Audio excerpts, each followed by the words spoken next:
Friends in public, lovers in private. Alam mo, me and Jaren are friends.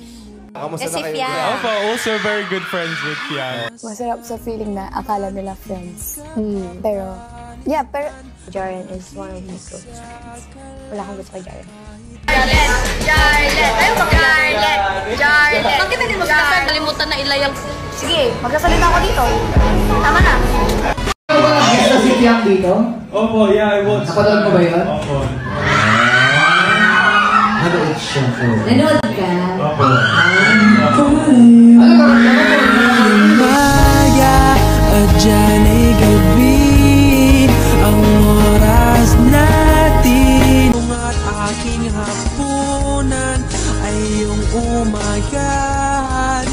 Ngunit kahit na anong mangyari, balang araw ay makakapiling ka.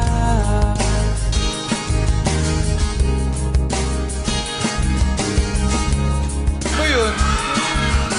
Oo, alam na nag-aaw, nagkukubrahan pa sila. Oo, nakahurt kapag gano'n. Hindi naman po.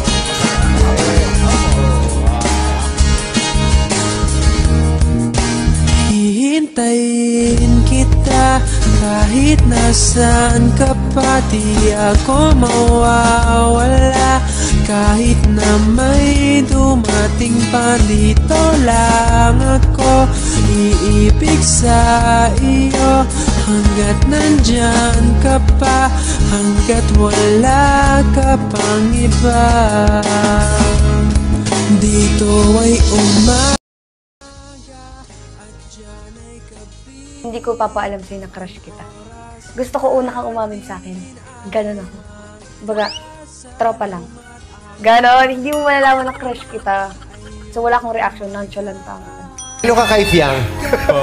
Kanino ka kay Fiang? Kay Fiang. Ayaw umagahan, ngunit kahit na anong respectful, family-oriented, tall, and moreno. Yes. Yeah. Matangkad, may sense of humor. Pero ano? Kapal kilay. Maganda mata. Matang silong.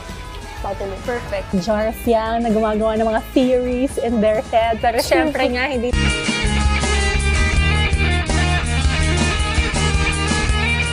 Dito ay umaga at dyan ay gabi, ang oras